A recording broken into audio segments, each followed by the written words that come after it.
Hello and welcome to the Sim Racing Perspectives podcast. We're back after quite a hiatus, I guess, and we're back with a new format. I'm looking to restart my podcast. Hopefully, keep this thing going if I can grab enough, grab the attention of enough interesting guests like I have today. So today I have Nick Grabau all the way from Australia. Hello, Nick.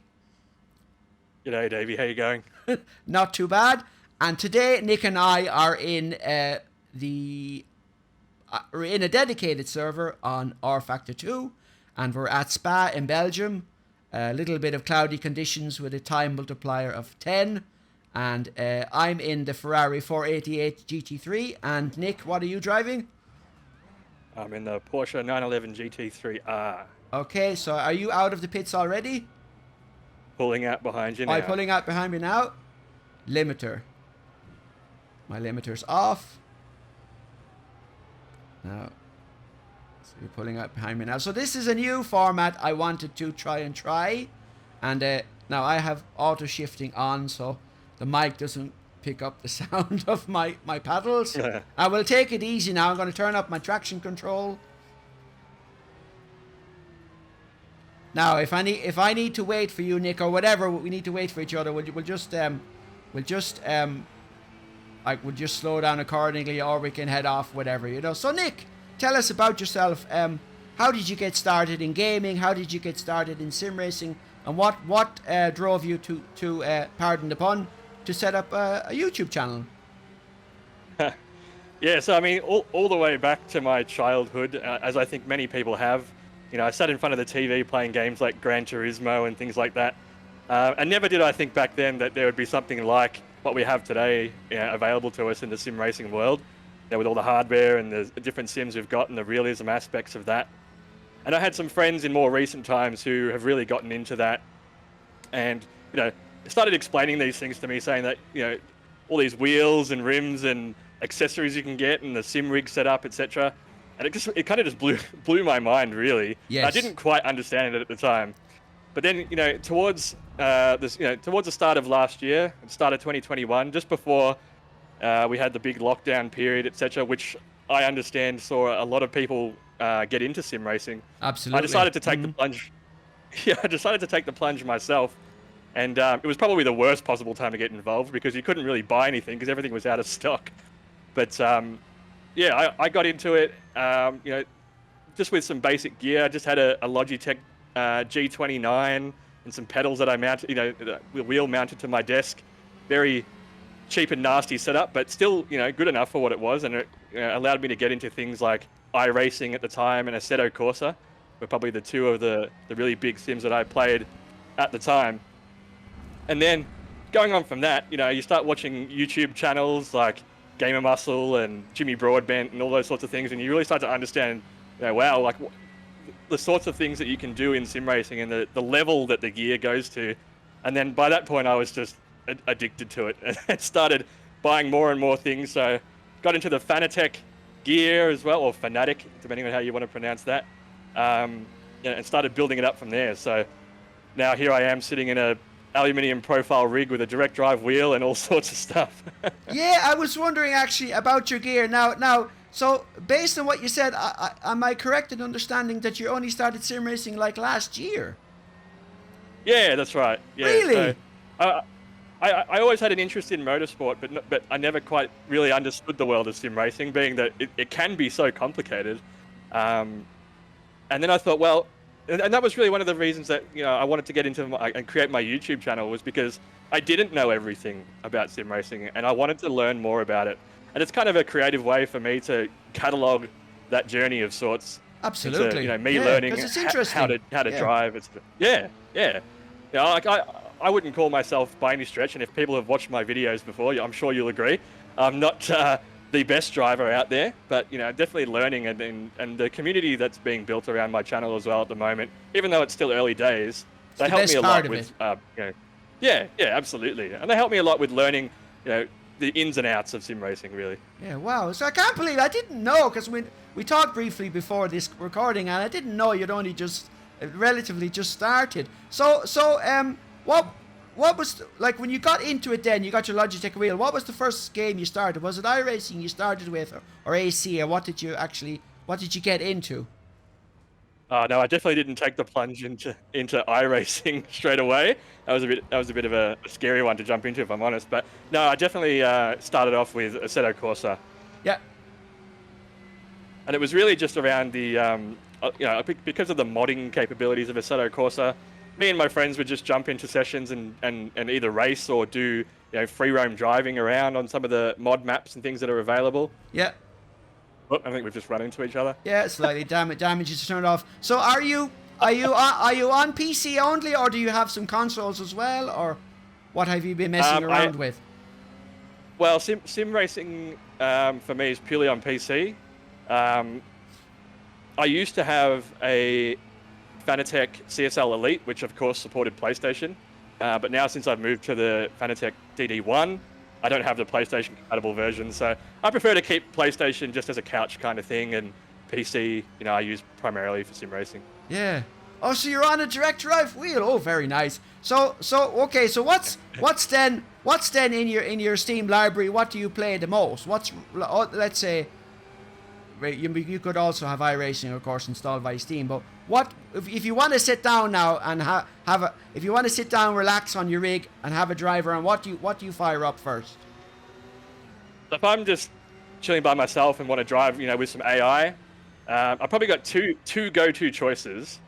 One is Assetto Corsa, and the other is Automobilista 2. Are my two main ones at the moment. Interesting. Yeah, go on. Yeah. Having said that, though, recently, in my videos, I've been learning a lot about R Factor 2, and I was originally hesitant to get into R Factor 2, I will say, because of some of the feedback I've heard around, loading times and the UI, etc. I thought, look, I'll give it a go because I heard at the time that the force feedback aspect was just second to none. And then as soon as I got into the game, I realized exactly what people meant by that. And it is absolutely true that R Factor 2, despite some failings, has the best driving experience, I think, out of any of those sims. That's interesting. So when did you actually start R Factor 2? Do you remember? When did you, as an example, how long have you been playing it? Oh, gosh, it wouldn't be that long, maybe 3 months. Oh, that's interesting, yeah. Okay, so you basically started with the new user interface directly. Yeah, I jumped in and I got the current user interface that we've got today, yeah, So are you currently now going between iRacing, Automobilista 2, Assetto Corsa, and R Factor 2? Is that your kind of current roster, so to speak?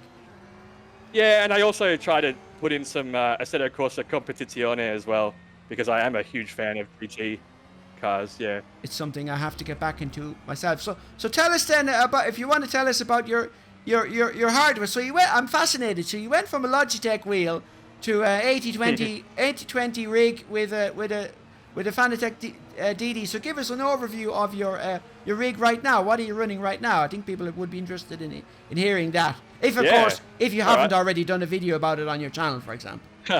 No, I haven't actually. So it's a good chance to talk about it. Well, let's start with the rig. So I've got a Track Racer TR80, which is a 80/40 profile 80/20 rig, with a separate monitor mount. So originally, when I bought the rig, I had the integrated monitor mount, but I found that with some of the force feedback, that would shake the monitor quite vigorously and became quite annoying. So I purchased a separate monitor stand for that, to eliminate that.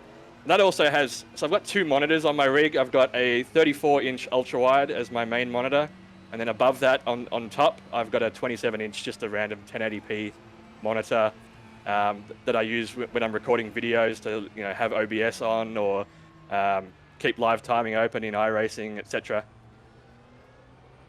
And then moving on to the actual goodies themselves. So I've got, as I said before, I've got the Fanatec DD1, which I upgraded to from a CSL Elite previously. And then in terms of rims, I've got the Fanatec Porsche 918 RSR nice. round rim.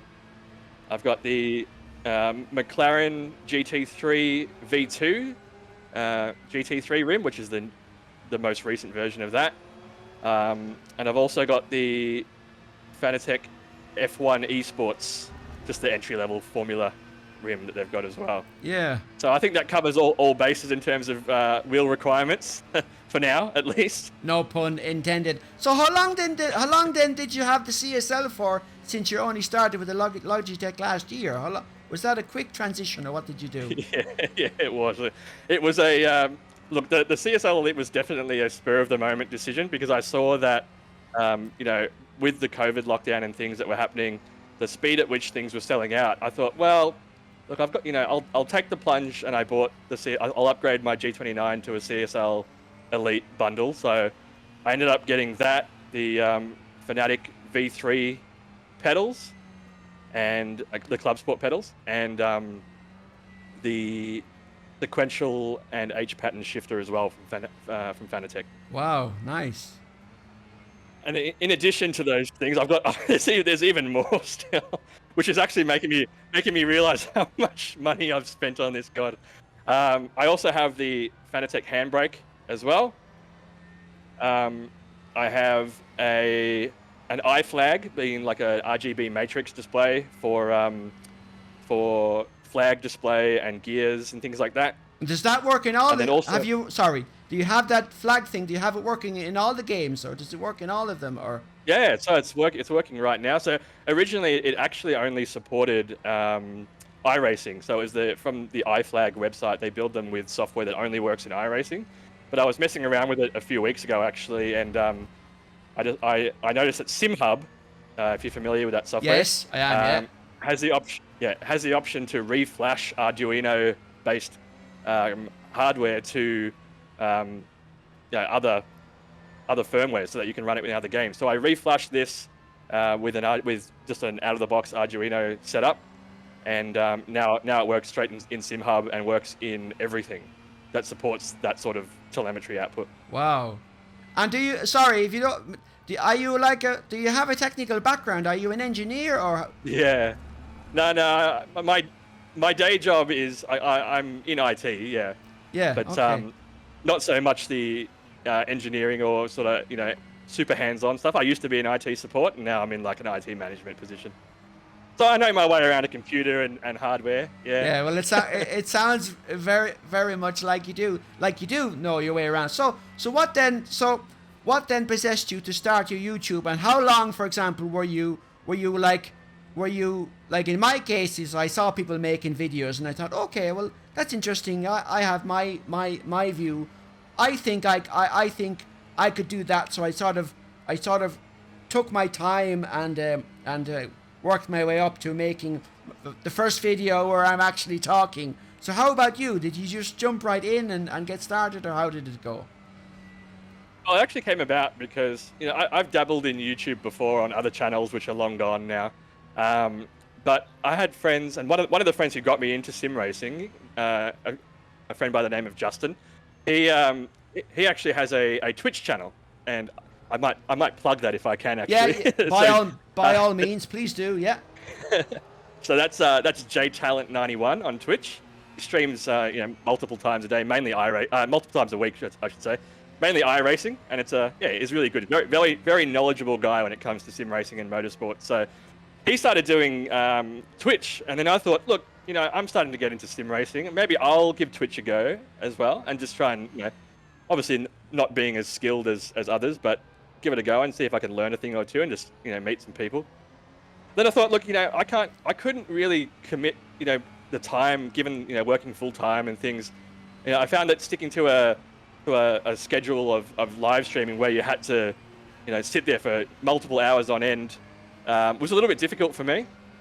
So I thought, well, how about I shift focus to YouTube, where I can, have my own schedule, and work around the things that I have to do in my, daily life.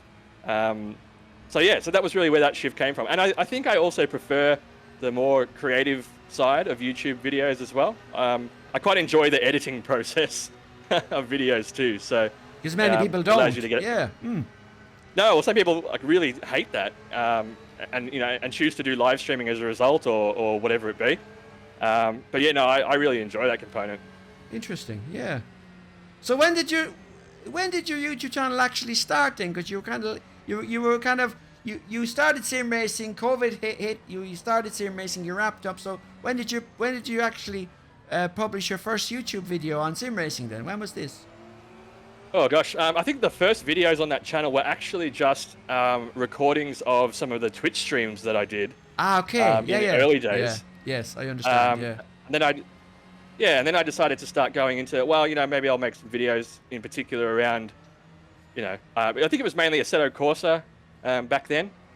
And I say back then like it was forever ago, but it really wasn't that long ago. Yeah. Yeah, and I think it was around the middle of last year. Yeah. And are you? And then I took. Go on. Yeah. Go on. Go ahead. And then I took a little bit of time off. It was a bit iffy at that point, given the state of the world and trying to keep my mind focused on things. There was a little bit of a gap between some videos back then, but at the moment now, I've kind of made myself a commitment to do 2 videos a week. Yeah. Just try and be consistent with it to feed the algorithm, so to speak. And that's right. And then when you play, if you let's say for like, do you find yourself like I find myself? Oh, I might be doing something, and I might think to myself, this might make a good video. Are you able to sit down and play, and then let's say sit down and play to record a video, or do you find yourself kind of in the mode of, this might work well for a video, or this might not, that kind of thing? I'm definitely the type to try and sort of plan these things out. So I have a bit of a list of things that I think might be good ideas for videos. But I also ask quite regularly in my videos for input from people who watch, for good track and car combinations that they might like to see. Of course, or different mods and things as well. Because, as we said before, there's so much involvement in sim racing, and the world is enormous. So I can't possibly think of everything, and I don't always know what's available. So the amount of information, I've got quite a spreadsheet going actually at the moment of ideas that people have sent across to me as well. So that's a good idea. Where it actually, yeah, that's a good idea. Yeah, interesting. And when you sit down to play, then with are you mostly an online player with your mates, or how do you actually do it? So it kind of varies. If it's something like, if I really want some online competition, I usually just stick to iRacing, and that's just, obviously by myself. But it kind of goes both ways. Some days I'll, finish work and just be like, well, I want to jump into my rig and just have a bit of a drive, and I'll just jump in with some AI and go with that. Other times, if it's the weekend and time permits, me and my mates might jump in and do some driving in Assetto Corsa, for example. So it's really a bit of a mixed bag. And I sometimes I think, you really want that competitive style of driving, and that's where things like iRacing and, ranked online and things come into play. But other times I think sim racing can also just be really relaxing. Yeah. And how does it work if you play Assetto Corsa? Is one of your mates hosting a server, or are you using the stock server list, or how does it actually work? So I actually have a server in Assetto Corsa myself. So yeah, I just pay for a hosted server that I manage in Assetto Corsa. Yeah. Ah, that's interesting. Which has good. Yeah, it has it's actually a fairly decent setup. It allows for like click and drag mod support and things as well. So quite good considering how much Assetto Corsa relies on mods. Yeah, that's at interesting. The moment. Okay. So, and that's like a paid for service, is it so? Yeah, you just pay a monthly subscription. Yeah, it's it's actually from AssettoCorsaServers.com. Okay, I did not know that existed. I know, for example, R Factor 2 has a server UI thing. Assetto Corsa Competizione has a dedicated server, but I think it's just a script. I haven't really looked into it in detail, and I know that Assetto Corsa, the original Assetto Corsa, has two, but I think it's quite basic. I don't know about a GUI UI, but obviously this server system, though, obviously they've implemented a UI, so it takes away the technical hurdles and also the hurdles of having to configure your router locally and this kind of thing. So yeah, that's right. It's just a browser-based UI, so it's really quite simple. You just log in and away you go. What you see is what you get, WYSIWYG as they call it. So let's talk yeah. Let's talk then about sim racing now in general, in terms of like what you play, what you're looking forward to, what kind of channels YouTube channels, for example, do you follow? What kind of content are you looking for? What kind of tracks and car combinations are you looking for? Or what kind of driving conditions do you like? Just to hear your general thoughts, if I may ask. Yeah, absolutely. So look, I mean, a lot of the inspiration in my own channel, comes from the people that I watch on YouTube, and you may even notice, some of that in my videos. But the people I like to watch the most are, well, the first and foremost is Jimmy Broadbent, and I know some people don't like Jimmy, but I quite do. And then also Gamer Muscle. I am an avid follower of Gamer Muscle and watch most of his live streams. Yeah, he's quite special anyway, so yeah. Yeah, he's quite funny. Yeah. And also Dan Suzuki. Dan Suzuki, so I've actually come across him recently. Interesting, yeah. Oh yeah. Yeah, so in terms of those three really primarily focus on the actual racing component and don't go into huge. I know Dan Suzuki does a bit, go into the hardware side of things, but if I really want an involved sort of understanding and detailed sim racing nerdiness talk around hardware components and things, then Boosted Media is the channel I watch for that. Will Ford, of course, yeah. As a fellow Australian. Yeah, indeed. And then in terms of real life motorsport, like how the somebody's interest in real life motorsport bleeds into the sim racing. What kind of real life what kind of real life motorsport do you follow at all, or like what? Yeah. So I follow Formula One. Is an obvious one, I think, for a lot of people. If you're interested in sim racing, I think there's always a bit of a following for Formula One. Try and watch almost every race every week that it's on for that. And then actually really randomly, and something that I never really quite understood until I played iRacing and did it and raced ovals in that. I enjoy watching NASCAR and that's IndyCar. Interesting, yeah. Yeah, so that was something that I never really understood. I always thought, and a lot of people say the same thing. Oh, it's just turning left for 2 hours around an oval. But the actual intricacies of oval driving is something that I never really understood about how difficult it can actually be. So while it's all a bit of a show and things sometimes in NASCAR, I actually really enjoy watching it. And can you get that through local TV in Australia, or how do you actually watch it? Yeah, luckily, there's a streaming platform that's a couple of years old now, I think, called KO, that's available in Australia, and we can watch Formula One, NASCAR, MotoGP, IndyCar, and a couple of others, I think, off the top of my head, which is quite useful for these sorts of things. Where we really struggle to be able to watch is more of the European touring car stuff. That's not really available easily in Australia. You can go around other ways of getting it, of course, but for the most things that I watch, I usually just watch it on KO, which is like just live streaming. And you have obviously a broad selection of content. And NASCAR is interesting because I was been doing some stuff about NASCAR because obviously Motorsport Games bought R Factor 2 and there's the NASCAR. Yes. And that's something that I didn't really know about, and I did a collab video recently, and I was trying to understand the whole NASCAR Cup car, Xfinity trucks, ARCA, all that kind of thing. Yeah. And what about local motorsport in Australia? That you have the V8 supercars and stuff. Supercars, yeah. So explain to me. Sorry, Nick. Explain to me what is. I don't know much about locally in Australia. I assume there's some rallying as well. There's the V8 supercars. Then you have Bathurst, of course, every year. So what is the scene like locally in Australia? Well, look, I mean, obviously, as you said, you've got the big ones. Bathurst being a huge one, it gets international attention. We get obviously the Formula One in Melbourne is another big one. Yeah, but when you go outside of that, starts the season basically, doesn't it? Yeah. Yeah, that's right.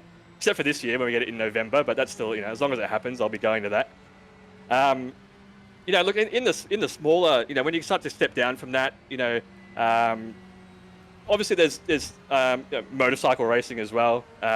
But when you get down to the more amateurish scene, it's a little bit here and there, I suppose. I have done a little bit of motorsport myself, maybe like mainly just some autocross things, but I don't really have a huge understanding of all aspects. But we do have the different. Well, I don't know really how to say it. I mean, we've got multiple car clubs that have track days. You have V8 supercars, you have Formula One, and that's really as far as my knowledge or at least experience goes with motorsport in Australia. In sim racing, then, what do you like to drive? Do you like to drive endurance or short races, or what do you like to do? Yeah, I prefer like more short form racing. I haven't really dabbled in endurance racing yet, though I have some friends who want to try and get me involved. Given that I like GT cars and things, I'd be happy to try some maybe hour or 2 hour long races. In iRacing I'll do GT3 racing mainly, or maybe some open wheelers as well. IndyCar and Formula 3 and things like that, if I can. But mainly my favorite cars come down to GT3, GTE, and LMP2.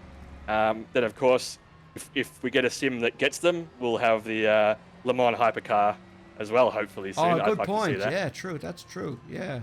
And what are you looking forward to now? Of course, it's all changing now.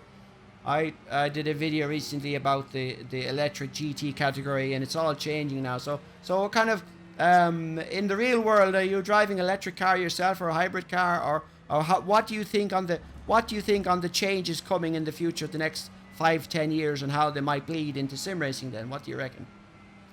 Yeah, I mean, like we're already starting to see, in real world motorsport with Formula E, for example, which in all honesty, I'm not a huge fan of. I don't like the format that it takes, and I don't really think that the not speed boost, but the little strips that they drive over on the outside of the track to get extra power, and I think it's a bit of a gimmick, and I think they're trying to add to the cool factor of electric cars.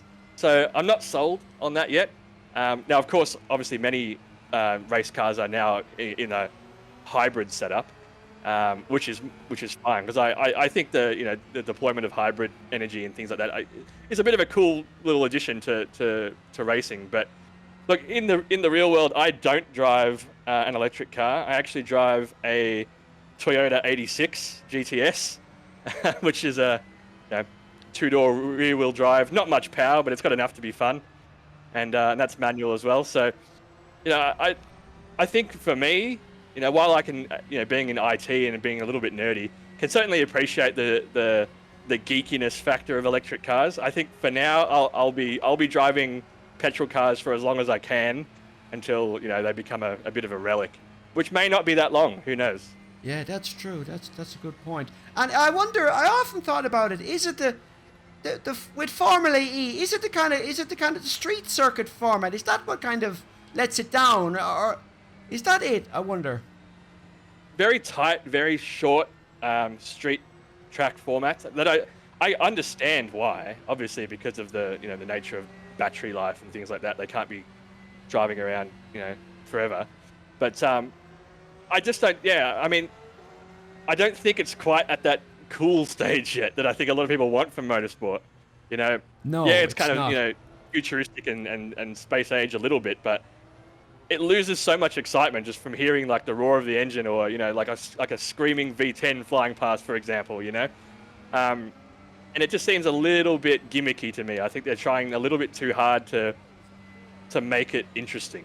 Yeah, and that's interesting because NASCAR itself might go to 4 or 6 cylinder hybrid. That's also going to change. Formula E has no sound. The electric GT that they're planning has no sound.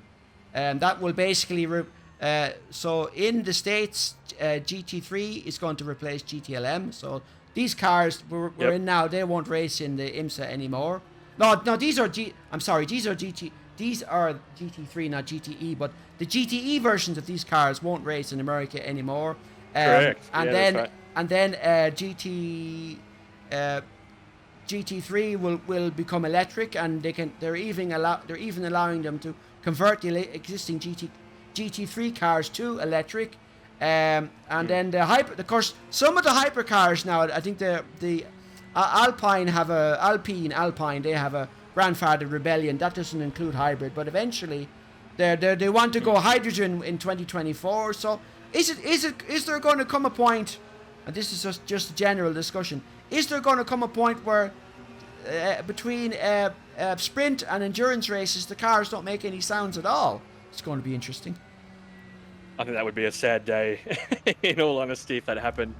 Yeah, going to the NASCAR comment with dropping the engine sizes is there.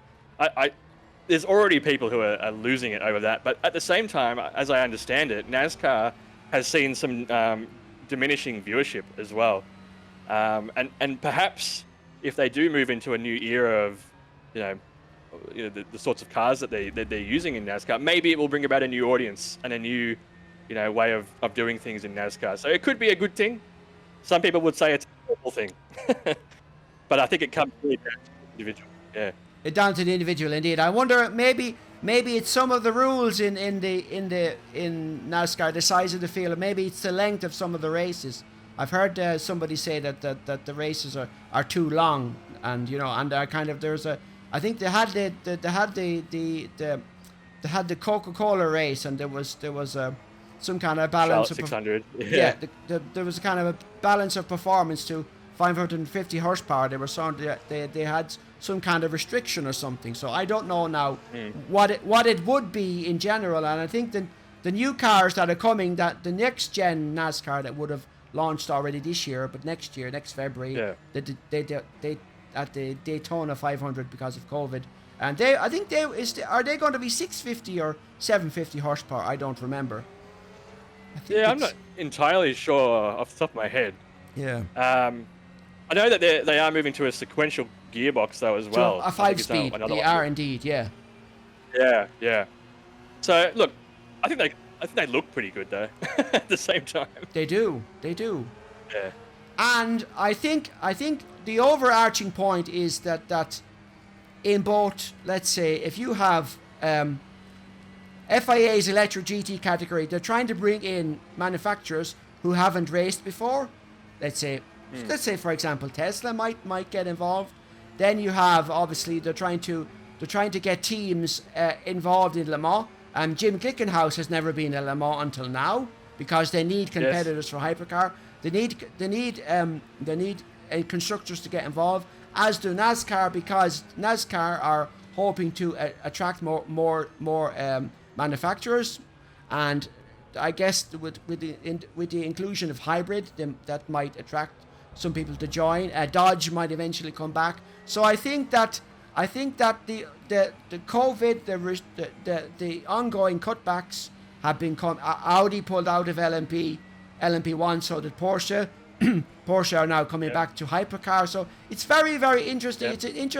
It's an interesting time to follow both motorsport and sim racing, and of course one bleeds into the other. And I suppose overall, if any title is to try and keep up to date and include all the latest cars, eventually they'll have cars that won't make any sounds at all. And of course they cannot. Of course sims then can become a historical touch point for all those, the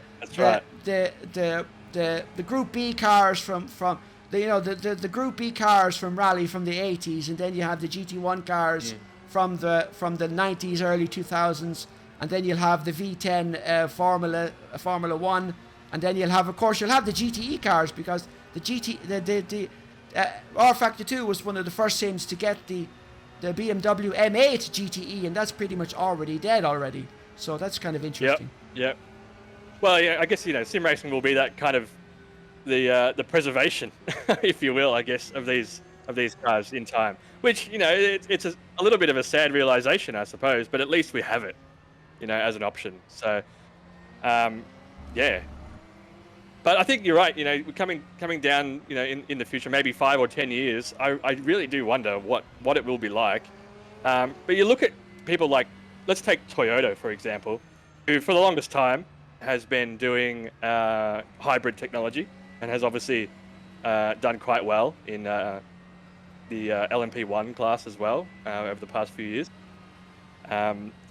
Though they are also in the more consumer market investigating the use of hydrogen fuel cells, which you see with the new Toyota Mirai, which is a car I think it's out now actually, and they have done some other tests recently where they've been able to get some actually exciting engine and exhaust noise out of a hydrogen powered car. So of course, that's interesting. maybe it's not that bad. No, that's true. Actually, I didn't know that Toyota had engineered a hydrogen-powered car. That's interesting. And weren't Toyota also going to introduce? Now, I don't remember when it was published, but I read some article about Toyota bringing in some new battery technology, which would be a lot lighter than the existing lithium-ion system, isn't it? So, they've patented. Sorry, Nick. They've patented some new system of batteries or something like that. Yeah, I think I read something about that as well. I'm not entirely sure of the details, but Toyota's always, they had a period where they were a very boring company, but they also innovated quite a lot during that period.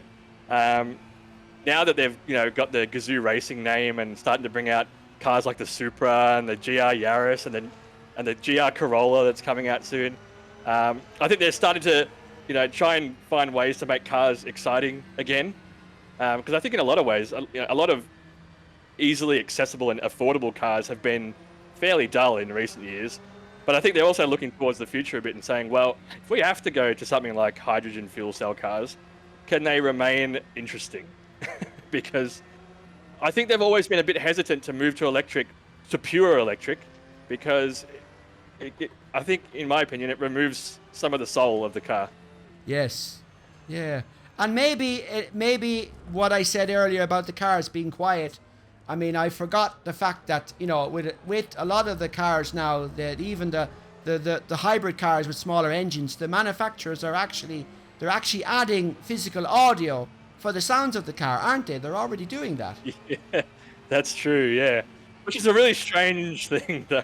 Yeah, but it's something I tend to kind of forget about. And then would they do the same for LMP racing using electric or hybrid? I actually don't know. And of course, it's something that a sim can do intrinsically. I mean, if Porsche or Toyota or Cadillac or whoever, if they want to license a car to a sim, they can also include, okay, well, we want the car to sound like this, for example. And of course, a sim can simulate whatever they wanted. And it's interesting because I have a friend who used to drive Toyota, and he went to Volkswagen because he said, well, Toyota don't really have the engines anymore, so everything Toyota have in the lineup appears to be hybrid. And I don't think Toyota are offering a full electric car yet, or are they? I don't remember. No, they're not. No, they're not. So they banked heavily on hybrids and now hydrogen fuel cell. Yeah. Yeah, and everything across the line seems to be hybrid. So, Nick, we've been talking now about 40 minutes. This has been an interesting conversation. And one final question: are you a watcher of esports on Twitch? Do you watch any of the events when you have time? And what do you think about esports and the bleed into sim racing? And did you watch the 24 Hours of Le Mans, the virtual, last year? What did you think about that? Yes, absolutely. So I think it's especially relevant, going back to last year. And I was going to use the 24 Hour of Le Mans, the virtual one. I thought that was spectacular, and it was handled, really well. And it really brought the abilities of sim racing to the people who might not otherwise have known about it. Some of the names had Fernando Alonso and others in there. And it just showed, what we could actually do with sim racing now, which was just super exciting to see. Outside of that, I do, I obviously watch my friends on Twitch who do iRacing and things like that. But, as they come up, if there's something that piques my interest, and especially if it falls within my time zone, because that could be one of the most difficult things for me in Australia, being that, if it's in Europe or even in America, some of these events, it can be hard to watch them live. So I try and things as I can, in replays and things, but for the most part, absolutely. Yeah, and what final question that comes to mind? How do you think Daniel Ricciardo is getting on at McLaren? Then he seems to be falling behind a little bit. Any thoughts on that? Then Yeah. what's happening with Danny? Then what's going on? You got to feel sorry for poor Danny Rick at the moment. I think he started a little bit down, and that was to be expected. Started to lift, and then has fallen down again. So I know that he himself is saying, I'm not trying to make excuses, and and people are backing him saying that, we need to, he's still learning the car, and he's still getting used to it, etc. Which I'm sure he is. I have no doubt about that. And not being a Formula One driver, I can't grasp the full reality of it. But at the same time, I feel like had he stayed at Renault or Alpine, would it have been different, and would he be much more successful now? It's hard to say. I wonder, does he hardly regrets the decision? Well, I suppose it doesn't matter now. I guess he figured he was going to get more development, maybe a better car at McLaren. Interesting, yeah. Yeah. It will be certainly interesting to see how that plays out for the rest of the season. Yeah, interesting. Nick, it's been a great discussion. Thanks. First of all, thank you for joining the podcast. Anything coming up on your channel that you'd like to plug? Of course, you said you have your spreadsheet. So what are you kind of what are you looking to publish in the future? What kind of piques your interest, or what kind of content would you like to make? Shall I say? Well, yeah, at the moment I'm really going through that list, as you said, of a whole bunch of different third-party mods and of cars and tracks in R Factor 2. So that's always going to be a kind of central staple at the moment. Although, once we kind of move out of this lockdown sort of phase, I would like to try and do some real life versus sim racing type stuff. So we have a local racetrack to me called Sandown, which is actually part of the V8 Supercars calendar. Which I'd like to go to a track day there, take my car around it, and then jump into something like Assetto Corsa, which has cool. that track as a mod, and just see how it compares in the same cars. So once the world opens up a bit again and we can start doing more things like that, I'd really like to go down that path. But for now, the sorts of things I'm doing is really just taking people along for the journey of my sim racing learning experience and just try to get as much info as I can. Yeah. And do my best. So basically, you'd like to do a real world versus sim, which is what Jimmy has been doing in a way. And Ehrman recently bought a BMW M2, so he's been kind of doing that kind of thing as well. I think he had he bought an M2, and then he did a GT4 race in the BMW and ACC or something like that. So that's kind of interesting. So Nick, go ahead. Sorry.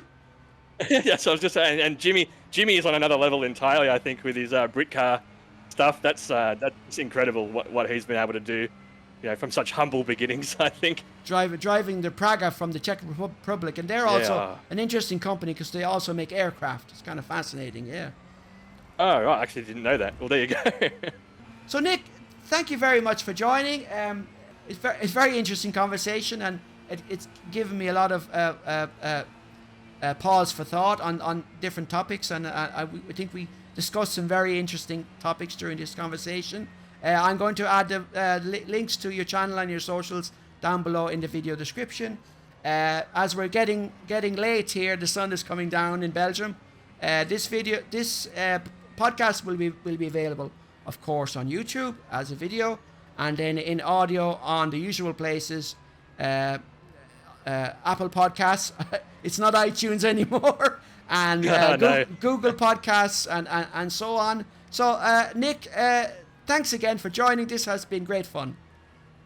Oh, thank you so much for having me. It's been great. Until next time, see you guys. Bye-bye. See you later.